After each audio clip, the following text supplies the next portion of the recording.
అందరికీ నమస్కారం. ఈరోజు కథ 'ప్రేమ ఎంత మధురం' ఎపిసోడ్ 139 ఇద్దరు మిత్రుల మధ్య. ఇక స్టోరీకి వెళ్తే, స్నేహాను అడ్డు పెట్టుకొని అక్షయ్ను వేదా ఫ్యామిలీ ప్రెసిడెంట్ పదవి నుంచి తప్పించాలని ప్లాన్ చేస్తున్నాడు రజనీష్. మరోవైపు అరుణ్ తన స్టడీ రూమ్లో కూర్చొని బట్లర్ తీసుకొచ్చిన రిపోర్ట్ని చూస్తూ ఉన్నాడు. అరుణ్ ముఖం ఇంతకుముందు ఎప్పుడూ లేనంత సీరియస్గా ఉంది. అతని కళ్ళు ఏదో ఆలోచిస్తూ ఉన్నాయి. తన డెస్క్పై ఉన్న కాగితాన్ని గట్టిగా పట్టుకున్నాడు. అప్పటికి అతని కోపానికి అది నలిగిపోతోంది. చాలాసేపటి తర్వాత విసుగొచ్చినట్లుగా అతను తన చేతిలోని పేపర్ను కింద పడేసి ఎదురుగా ఉన్న బట్లర్ వైపు చూస్తూ, ఇందులో ఉన్నదంతా నిజమేనా? మీకు వచ్చిన ఇన్ఫర్మేషన్ తప్పుగా లేదు కదా అని అడిగాడు. ఆ మాటకు బట్లర్ చిన్నగా నవ్వి, సార్, ఈ డాక్యుమెంట్లో ఒక చిన్న లైన్ కూడా తప్పులేదు. ఈ విషయాలు బయటకు రావడం చాలా కష్టం. అందులోనూ మనకు వచ్చే ఇన్ఫర్మేషన్ తప్పుగా రాదు. నాకు తెలిసి అక్షయ్ గారు కూడా వీటిని కనిపెట్టలేకపోవచ్చు అని అన్నాడు. ఆ మాట వినగానే అరుణ్ కళ్ళు ఒక్కసారిగా ముడుచుకున్నాయి. అతని కళ్ళల్లో కొంచెం బాధతో పాటు ఏదో తెలియని ఫీలింగ్ కూడా కలిసిపోయి ఉంది. చాలాసేపటి వరకు అతను మౌనంగా కూర్చొని ఉన్నాడు. కాసేపటి తర్వాత ఏదో నిర్ణయం తీసుకున్నట్లు గట్టిగా ఊపిరి పీల్చుకొని తల పైకెత్తి, మీరు ఇన్ఫర్మేషన్ని తీసుకొచ్చి నాకు చాలా హెల్ప్ చేశారు. కానీ నేను మీ నుండి ఒక మాట తీసుకోవాలనుకుంటున్నాను అని అన్నాడు. ఆ మాటకు బట్లర్ అర్థం కానట్లుగా చూశాడు. అప్పుడు అరుణ్ అతనితో, మీరు తెలుసుకున్న ఈ విషయం మీకు నాకు తప్ప మరో వ్యక్తికి తెలియడానికి వీల్లేదు అని అన్నాడు.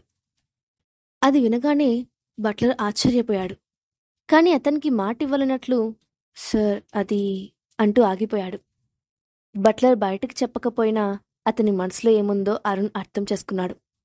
నిజానికి ఆ బట్లర్ అరుణ్ తండ్రి కన్నా వయసులో పెద్దవాడు. అరుణ్ తండ్రి కూడా అతని మాటలను, అతనిచ్చే సలహాలను పాటిస్తూ ఉంటాడు.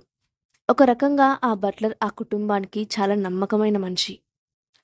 ఒకవేళ అరుణ్ తండ్రి వీటి గురించి మాట్లాడితే అతను చెప్పకుండా ఉండలేడు. అందుకే ఈ విషయం ఎవరికీ తెలియకూడదనే మాట వినగానే అతను అరుణ్కి మాటివ్వలేదు. అరుణ్ ఆ విషయం అర్థం చేసుకున్నాడు. దాంతో ఒక్క క్షణం మౌనంగా ఉండి ఆ తర్వాత మాట్లాడుతూ, మీరు నాకు ఈ పని చేస్తే నేను ఇంటికి వెళ్ళి మన బిజినెస్ను చూసుకుంటాను. ఇప్పుడైనా నువ్వు నాకు మాటిస్తావా అని అడిగాడు. ఆ మాట వినగానే ఆ ముసలి బట్లర్ ముఖంలో కొంచెం సానుభూతి కనిపించింది. తన బాస్ కొడుకు అతను. ఏ విషయంలోనూ లొంగేవాడు కాదు.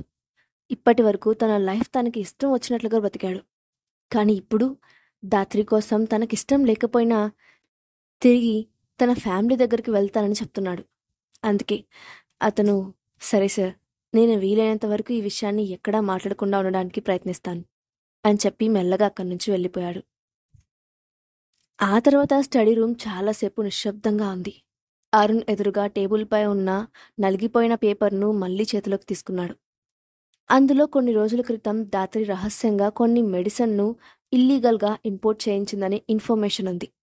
అలాగే ఆమె ఎవరో ఒక వ్యక్తితో కలిసి మాట్లాడుతున్న దృశ్యం కూడా రికార్డ్ అయ్యి అరుణ్ దగ్గరకు చేరింది. వాటిని చూస్తూ ఉంటే అరుణ్ మనసులోని ప్రశ్నలన్నిటికీ సమాధానం దొరికినట్లయింది. స్నేహకు జరిగిన ప్రమాదం వెనుక ఖచ్చితంగా ఉన్నది దాత్రి అని సందేహం లేకుండా అరుణ్కి అర్థమైపోయింది. అప్పుడు అరుణ్ ఆలోచిస్తూ, నిజానికి అక్షయ్కి ముందు నుంచే దాత్రిపై అనుమానం ఉండింటే ఆమె ఎప్పుడో అక్షయ్కి దొరికిపోయి ఉండేది. కానీ అక్షయ్కి అనుమానం వచ్చేసరికి దాత్రి జాగ్రత్త పడింది అనుకున్నాడు.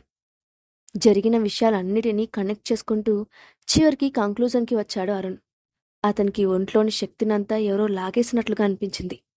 దాంతో నిరుత్సాహంగా చైర్లో వెనక్కి వాలిపోయాడు. ఈ పనులన్నీ దాత్రి చేసిందంటే అతను నమ్మలేకపోతున్నాడు. ఆమె ఎంత కైండ్ హార్టెడ్గా ఉండేదో అతనికి బాగా తెలుసు. కానీ ఇంత క్రూరంగా ఎలా మారిపోయిందో అర్థం కావడం లేదు. ఇప్పుడు ఆమె వల్ల ఒక సర్వెంట్ ప్రాణం కూడా పోయింది. దాత్రి స్నేహపై కోపంతో ఒకదానిపై ఒకటి తప్పులు చేసుకుంటూనే వెళ్తోంది. ఈ విషయాలన్నీ పొరపాటున అక్షయ్కి తెలిస్తే దాత్రి పరిస్థితి ఏమవుతుంది అనుకున్నాడు. ఇన్ని సంవత్సరాల స్నేహం ఒక్క క్షణంలో చచ్చిపోతుంది. ఆ తర్వాత దాత్రి ఎంత పశ్చాత్తాపడినా అక్షయ్ ఆమెను వదిలిపెట్టడు అనుకున్నాడు. ఆ ఊహ మనసులోకి రాగానే అరుణ్ ఆందోళన పడకుండా ఉండలేకపోయాడు.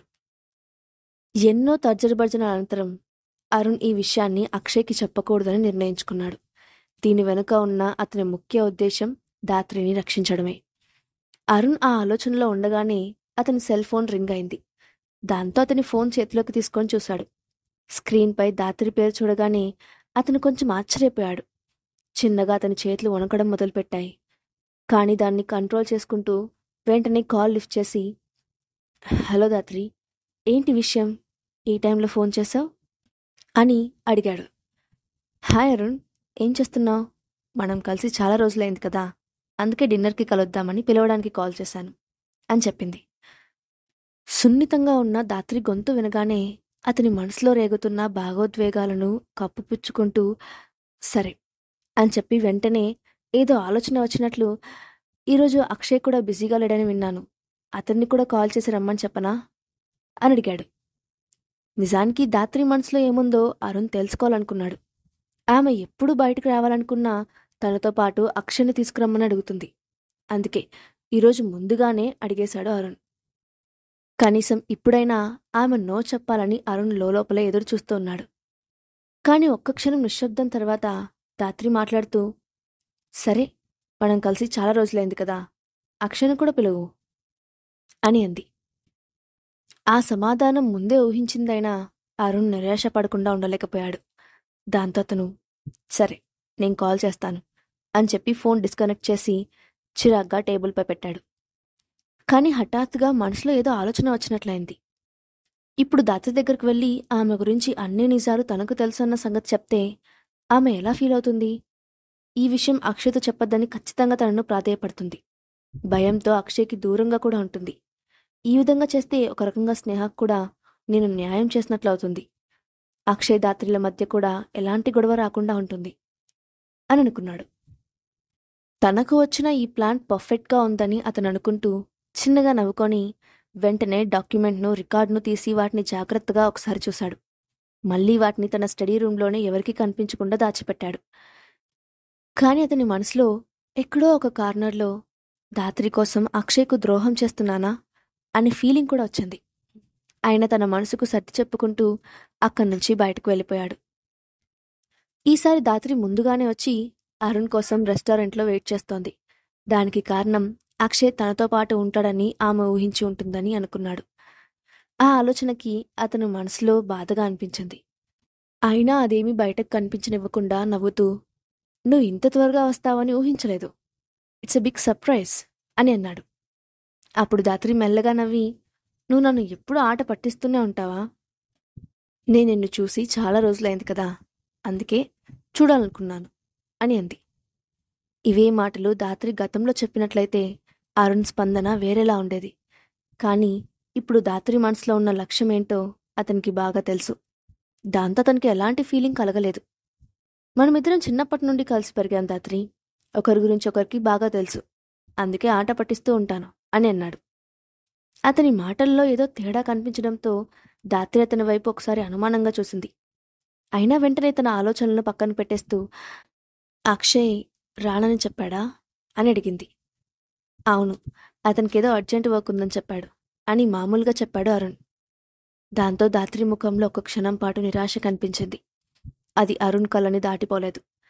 కాని ఆమె వెంటనే నవ్వి, సరే పర్వాలేదు, మనమిద్దరం భోజనం చేద్దాం అంటూ వెయిటర్ని పిలిచి డిన్నర్ ఆర్డర్ చేసింది.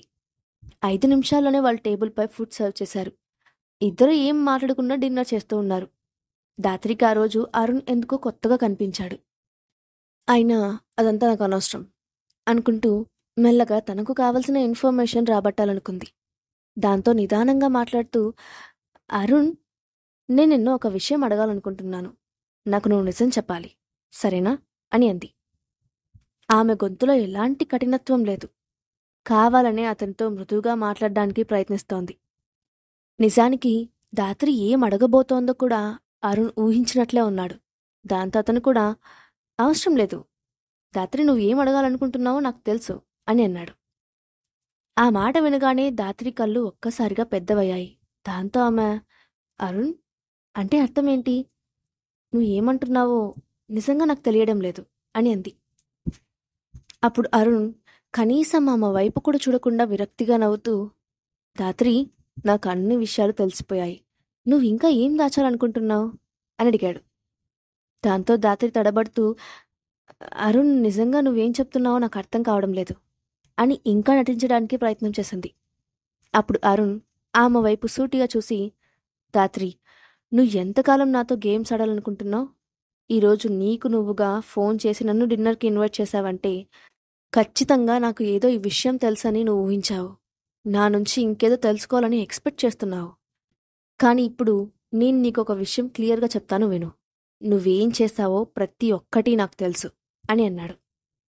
ఆ మాట వినగానే దాత్రి ముఖంపై ఎక్స్ప్రెషన్స్ మారిపోయాయి. ఆమె కళ్ళల్లో భయం స్పష్టంగా కనపడుతోంది.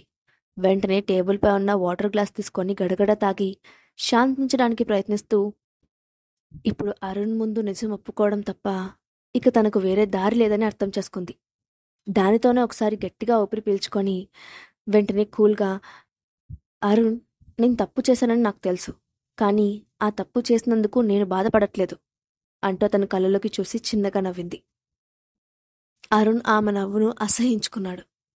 అయినా దాత్రి అదేం పట్టించుకోకుండా మళ్ళీ మాట్లాడుతూ, నీకు తెలుసా అరుణ్, నేను నా చిన్నప్పటి నుంచి అక్షయ్ని ఇష్టపడుతున్నాను.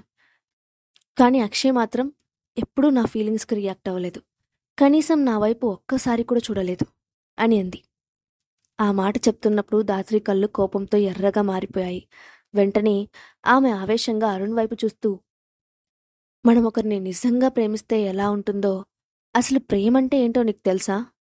మనం కోరుకున్న వ్యక్తి దొరక్కపోతే ఎలా ఉంటుందో నీకు తెలుసా అని అంది.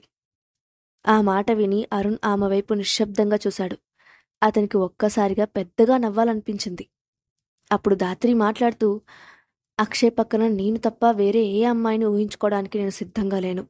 కానీ ఈ స్నేహ ఎక్కడి నుంచి వచ్చిందో తెలియదు. హఠాత్తుగా వచ్చి అతని పక్కనే కాదు, అతని మనసులోనే స్థానాన్ని సంపాదించింది. ఆమెను చూసిన వెంటనే ఆమెకు అక్షయ్కు ఏదో సంబంధం ఉందని నేను భయపడుతూనే ఉన్నాను.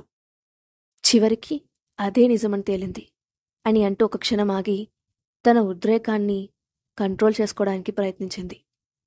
ఆ తర్వాత మళ్ళీ మాట్లాడుతూ, నిజానికి నాకు ఈ విషయం తెలిసిన దగ్గర నుంచి అక్షయ్ని, స్నేహాన్ని విడదీయడానికి ప్రయత్నిస్తూనే ఉన్నాను. కానీ ఈలోగా స్నేహ ప్రెగ్నెంట్ అని తెలిసింది. ఈ టైంలో కూడా నేను ఏదో ఒకటి చేయలేకపోతే అక్షయ్ నాకు దక్కడు. అందుకే ఇక నాకు ఈ పని చేయడం తప్ప వేరే దారి దొరకలేదు అంటూ ఒక్కసారిగా తన 2 చేతులను ముఖంపై పెట్టుకొని వెక్కి వెక్కి ఏడవడం మొదలుపెట్టింది. అది చూసిన వెంటనే అరుణ్ గుండె కరగడం మొదలైంది. ఆమెకు ఏం చెప్పాలో తెలియక ఆమెను నిశ్శబ్దంగా చూస్తూ ఉన్నాడు. కాసేపటి తర్వాత ఆ ప్రైవేట్ గది ఆమె ఏడుపు శబ్దాన్ని కూడా తట్టుకొని నిశ్శబ్దంగా మారిపోయింది. అప్పుడు అరుణ్ నెమ్మదిగా మాట్లాడుతూ, చూడు దాత్రి, నువ్వు ఎన్ని చెప్పినా సరే వీటన్నిటితో స్నేహకు, ఆమె కడుపులోని బిడ్డకు ఎలాంటి సంబంధం లేదు. వాళ్ళిద్దరూ అమాయకులు. కాబట్టి నువ్వు నా మాట విను. తప్పుల మీద తప్పులు చేస్తూ వెళ్ళొద్దు. నీకిప్పుడు ఇంకా అవకాశం ఉంది. ఈ విషయాలన్నీ అక్షయ్ తనకు తానుగా తెలుసుకోకముందే నువ్వే వెళ్ళి అతనితో చెప్పు. మన మధ్య ఉన్న ఫ్రెండ్షిప్ వల్ల అతను నిన్ను క్షమిస్తాడు అని అన్నాడు. నిజానికి అరుణ్ ఆమెను రక్షించాలని ప్రయత్నిస్తున్నాడు. అక్షయ్ గురించి అతనికి బాగా తెలుసు. అక్షయ్ చూడ్డానికి కొంచెం కోపంగా, సీరియస్గా మాట్లాడినా జాలి చెప్పే మనస్తత్వం. అందుకే దాత్రిని అతను క్షమిస్తాడని అరుణ్ అనుకుంటున్నాడు. కాని అతను చెప్పింది విన్న దాత్రి తల అడ్డంగా ఊపుతూ, లేదు అరుణ్, ఇట్స్ ఇంపాసిబుల్. ఇప్పటికే చాలా లేట్ అయిపోయింది. నేనిక వెనక్కి వెళ్ళలేను అని చెప్పి హఠాత్తుగా అరుణ్ చేతిని తన చేతిలోకి తీసుకొని, అరుణ్, నీకు ఈ విషయం తెలిసినా కూడా నువ్వు అక్షయ్కి చెప్పకుండా వచ్చి నన్ను అడుగుతున్నావంటే అక్షయ్ నన్నేమైనా చేస్తాడని నువ్వు భయపడుతున్నావు కదా. అయితే ప్లీజ్ అరుణ్, నువ్వు ఈ విషయాన్ని అక్షయ్కి చెప్పకు. నువ్వు చెప్పకపోతే దీని గురించి ఎప్పటికీ ఎవరికీ తెలియదు. ఎవరి దగ్గర ఎవిడెన్స్ కూడా లేదు. నా కోసం ఈ సీక్రెట్ను సీక్రెట్ లాగే ఉంచు, సరేనా? నేను ఈ ప్రయాణంలో చాలా దూరం వచ్చాను అరుణ్. ఇప్పుడు వెనక్కి వెళ్ళినా ఉపయోగం ఉండదు. కానీ ఇవన్నీ అక్షయ్కి తెలిస్తే మాత్రం ఖచ్చితంగా నన్ను వదిలిపెట్టడు. ఇది నా జీవితానికి, నా కుటుంబానికి సంబంధించిన విషయం. ప్లీజ్ అరుణ్, నువ్వు నాకు ఈ ఒక్క హెల్ప్ చేస్తావు కదూ అంటూ అతని చేతుల్ని గట్టిగా పట్టుకొని రిక్వెస్ట్ చేస్తోంది. దాత్రిని ఆ స్థితిలో చూడడం అరుణ్కి కష్టంగా అనిపించింది. దాంతో అతను చాలాసేపు రియాక్ట్ అవ్వకుండా ఉండిపోయాడు. ఇద్దరు స్నేహితులకు మధ్య జరుగుతున్న గొడవల్లో అతను ఎవరి సైడ్ తీసుకోవాలో తెలియక మానసిక పోరాటం చేస్తున్నట్లు కనపడుతోంది. దాత్రి కారుస్తున్న కన్నీటిని చూసి అరుణ్ ఏ నిర్ణయం తీసుకోబోతున్నాడు? అసలు నేరస్తురాలు దాత్రి అని అక్షయ్ కనిపెట్టబోతున్నాడా? నెక్స్ట్ పార్ట్లో చూద్దాం. ఈ స్టోరీ అప్డేట్ ఎలా ఉందో కింద కామెంట్ బాక్స్లో మీ ఒపీనియన్ని షేర్ చేయండి. Thanks for watching.